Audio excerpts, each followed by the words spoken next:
Hey there, my name is Alex, I am the Silver Mont, and this is my review of Lies of P, played on PC, the Windows Xbox version, and this is one of the more interesting reviews I've had to write in a while. You see, a game is usually pretty clear-cut in my mind. I either liked it, or I disliked it. Lies of P, though, there haven't been any games like this for a while, where I've played it, and I've been so close to thinking it's good, great even, just falling ever so slightly short. So in this review, I will try and touch on why that is. First things first, what is Lies of P? It is a South Korean developed game which fits squarely into the genre that I would call Souls clone, Western game journalists would call Souls-like, and Japanese reviewers might call Masocore. But however you choose to refer to it, it is an action RPG with an emphasis on the action, on challenge. And if you've played any, well, Dark Souls, Demon Souls, Elden Ring, Elden Souls, Bloodborne, and so on, you'll get an idea of the general structure here. Enemies respawn at checkpoints, the combat is lock-on based, and levels are full of looping shortcuts and so on and so forth. I'm going to be looking at this through the lens, largely of someone who has played too many Souls games, so if you're unfamiliar with those games, I may be using terms here and there you're not familiar with. This game borrows a lot from Souls. The aesthetic is similar to Bloodborne, but whilst you might say Bloodborne was loosely themed on, I don't know, fantasy version of 18th century London, Lies of P is 18th century fantasy France. And yes, this is loosely based on Pinocchio. You can expect to see characters such as the fox and cat, the mad donkey, and so on. But if the aesthetic is Bloodborne, with suitably Victorian-era fashion, the gameplay riffs a little more on Shadows Die Twice, with a relatively large emphasis on perfect guards. In other words, blocking the instant before an enemy attack lands, to negate the damage, and hopefully break the enemy's posture. You can also destroy some enemies' weapons using these perfect guards, and land enough perfect guards or other attacks and you can disrupt an enemy's posture. Then with a charged attack, you can knock them down, leaving them open for a critical follow-up. Unlike Souls games, whilst there are summons for certain bosses, there's no online elements to Lies of P. No messages, no ghosts, no bloodstains, no co-op, no invasions, and such. Which does beg the question, if the game isn't online in any way, why can't we pause it? Still, let's break it down into the good and the bad aspects, and we'll start with good. First up, Lies of P has an interesting weapon system. With the exception of boss weapons, for Souls players, think boss soul traded weapons, every other weapon, for the most part, in Lies of P is made up of two components, a grip and blade. The grip determines the moveset and how the weapon scales, and the blade is the part you upgrade. For example, you could upgrade a greatsword's blade to +10 and then stick it on, say, a dagger's handle, and you'll be effectively using a dagger moveset with a greatsword's blade. You can adjust the scaling of handles via cranks, and the game is split between, effectively, strength, dex, and magic. Or perhaps you should say elemental instead of magic stats, as there isn't really magic so much. The system, though, is interesting, and I had fun sticking a fire dagger's blade that I found onto a halberd's shaft, effectively creating a fire spear. I like it, and it is arguably the most unique and most interesting part of the game's design choices, and it's implemented pretty well. I have few complaints or recommendations on how they could improve it.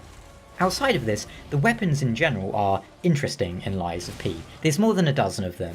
Whilst you get, swords, daggers, greatswords and the like, you'll also get some more esoteric, creative weapons, and I generally had fun trying out most of them. They are paced evenly throughout the game to allow you to experiment, This also ties in with the game's, as mentioned, element system: fire, electric, and poison, by and large. I spent most of the game using the acidic crystal spear. As you may or may not be aware, I like spears. I also like poison. I also like green. So having a green poison spear, that was my thing exactly. I kind of wish it was a little bit longer, as it was the smallest spear I've ever seen, but whatever. Another good point in Lies of P's favour: the game is, of all the Souls clones I've played, the nearest in terms of aping and successfully imitating the Souls style of presentation. This isn't just, characters being mopey and chuckling a lot whilst giving you vague statements, but it's also the way the cutscenes are handled, the almost ponderous pace of it all. Cutscenes, item descriptions, environmental storytelling, and all that. And the general feel of the story too. There is a caveat here which we'll get into with the negatives, but generally speaking, the atmosphere and tone of the game is pretty good. Next up we have the levels. Whilst they are rather linear in some ways, they have enough of the Souls-style exploration to make them satisfying. And the pacing is, for the most part, pretty good. Lies of P is split into 11 chapters, or areas, whatever you want to call them. I'll just call them chapters. It took me a bit under 30 hours to beat the game. Still, one issue with the pacing is that the last chapter, chapter 11, drags a little too long. It felt like roughly a quarter, if not a third of the game was just chapter 11. But the levels themselves are distinct enough to be enjoyable, with enough variance and glamour to make them exciting to explore. The city streets, opulent buildings, a few forays into the surrounding countryside. The game has that special thing we all love about Souls games.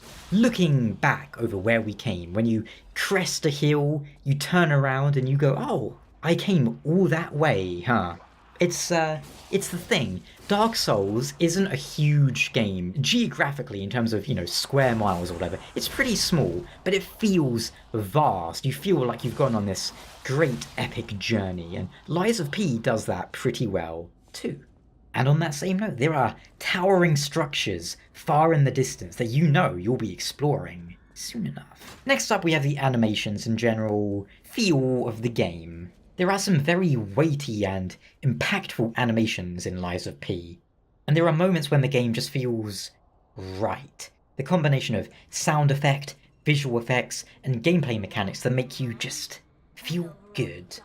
You send an enemy exploding into bits after hitting them with a fully charged up strike from your electric chainsaw pizza cutter, slicing them in half. It feels good, and that's the only way to put it. Oh, bonus point. The game felt well optimized to me. I had no problems with my PC version, with the slight exception perhaps being that it didn't recognize my PS5 controller unless I used DualSense X, which is an application which basically spoofs the PS5 controller to appear as like a Xbox controller. I don't think I had that issue with the Steam version's demo I played, but I could be misremembering. It's probably just an issue with the Windows Xbox version. I had a few very small micro stutters here and there. They were infrequent enough to never bother me. Like with Elden Ring's stuttering, that was a lot more noticeable, and I had no crashes or problems with the game. The nearest I can think of is that every time I opened the game, it was either compiling the shaders or running some sort of, like DRM, but whatever it did when I opened the game, for like 5 or 10 seconds, my CPU went into jet plane mode for a couple of seconds. But now, let's move on to the negatives. As mentioned, this game is, in my opinion, so very, very close to being good, if not great. Right on the cusp, but let down by some truly baffling decisions. The most dire of those is what I'll touch on first: the enemy telegraphing. As mentioned, Lies of P is a game that heavily focuses on perfect guarding, hitting the block button the instant before you are hit, a lot like Shadows Die Twice. Unlike Shadows Die Twice, the enemy telegraphing in Lies of P is really bad, and the window for this perfect guard is so tight that it just made me stop bothering with it almost entirely. Here's an example I used when talking to a friend, trying to explain it. Imagine you're playing something like Guitar Hero, DDR, anything like that. Now imagine the beats you are supposed to line up and then you hit them as they hit, reach that certain marker.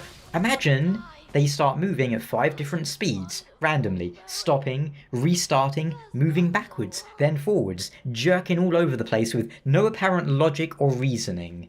Enemy attacks in Lies of P are like that. Sometimes they start really slowly, then they suddenly speed up, then they slow down again, then they wiggle about for what feels like an eternity, and then 0.00000000001 nanoseconds later the attack whips out before you can possibly react and mangles your face.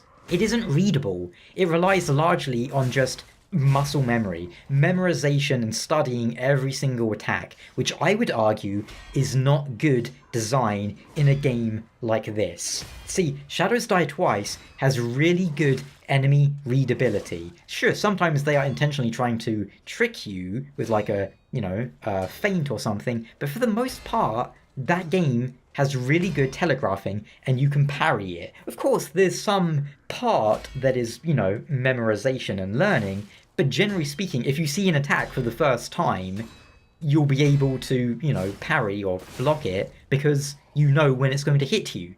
It's not like the enemy winds his arm around for 5 minutes, then he suddenly jerks and you think, okay, I'm going to block now because he's attacking. But then that jerk was just part of the animation as well, and then he lifts his arm up, then down, then left, then right, and then now you're dead. Like, what? No, that doesn't make sense for a game like this. Shadows Die Twice is well telegraphed, has a generous enough parry window to make it feel satisfying and fun. Lies of P, quite often the opposite. Almost all of my frustration with the game came from enemy attacks just being completely demented in their wind-ups. Say what you will about the Souls games, but they are, in my opinion, never designed to be irritating. Sure, they are often thought of as really hard, but the challenge is there so that you feel good when you overcome it. It's looking at this enemy that seems overwhelming, then you overwhelm them and you feel good about yourself. Lies of P has several bosses and encounters that just feel like they were designed solely to be annoying. As mentioned, I ignored this mechanic almost entirely later in the game because I got sick of dealing with the enemy attacks. So whilst Lies of P has a nice enemy variety, some pretty cool bosses, a lot of them, the majority of them in fact, are let down by just being plain frustrating to fight because of how the game itself functions, which crippled my enjoyment of the game as a whole. Like, there would be times where I'm going, man, I'm really enjoying this game, and then it would throw some boss at me that just spazzes out, and I'm like, okay, cool, this is just dumb now. When I find a new enemy in Elden Ring, I almost always know I have the tools and the capability to deal with it, even if it has some pretty crazy stats or moves. Lies of P was a nightmare, if I played it the way the game wanted me to play it. There are some exceptions. Not every enemy is like this. Some enemies have attacks that are better telegraphed. I could read and react to them. When it works, it feels nice. But that was a minority of the time. Another issue I have with the game is the voice acting. It isn't terrible. It isn't like Dynasty Warriors 3, but it isn't great. I mentioned in my preview video how it feels like the sort of kind of just weird voice acting you get in a like free-to-play Korean MMO. It's very stock and generic. The studio would have benefited a lot, I feel, from going the extra mile. I'm not really sure what the problem here is. I'm inclined to think it might have been the direction, as opposed to any fault of, say, the actors. Because the performances I don't think are necessarily bad, but I think maybe they weren't directed well. As I know some of the voice actors here have been in other things, like Elden Ring, or games where I have had zero issues with their performance. Maybe it's the dialogue, I don't know. Maybe it's the accents. Some of them just felt off, and sometimes you hear something and you can't quite put your finger on it, but it's not right. That's the caveat I mentioned earlier in regards to the story in this game. So, in summary, Lies of P is so close, so very close to being a great game that manages to bring something new and fresh to the Souls clone genre, so far there's only one other Souls clone that I would argue elevated itself and brought something new and worthwhile. Neo.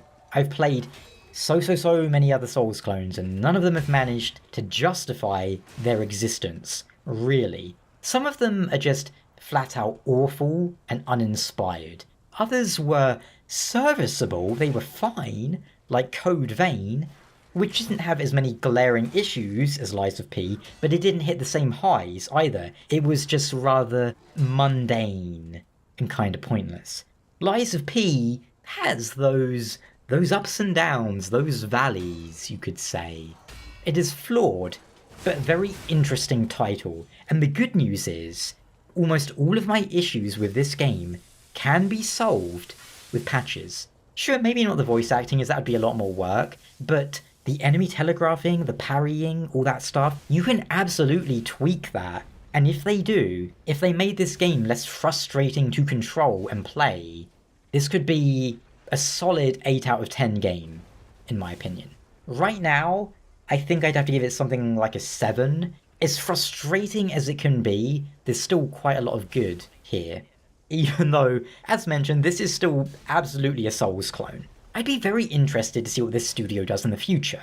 Without going into spoilers, the game has a very interesting ending, which I assume is either a hook for a DLC or a sequel, and I like the idea of this new universe they're going with. With a few tweaks and some polish, I think this could really go somewhere. This is, along with Neo, the only other Souls clone that I've seen something I would like FromSoft to take note of and perhaps take inspiration from in turn. In this case, it's the very interesting weapon mechanics this game goes with. It's a fun game, but I'd only really suggest it if you either have god gamer reflexes or enough patience to deal with the very frustrating parts of the game's design. And if you're wondering about replay value, there's New Game Plus and such, and the game has 3 different endings, but I don't believe New Game Plus really changes that much up. There's a few stronger versions of, amulets and some items and a few exclusive collectibles, but nothing really shaking it up. Pretty standard in terms of, say, Dark Souls 3 style New Game Plus-ness. But that about does it. Thanks so much for watching. Hope this review was insightful, useful, or at the very least, entertaining. Let me know what you thought of the game down in the comments. And until next time, take care. Ciao. Come to think of it, this is probably the only video I've ever made where ending it with ciao actually makes sense.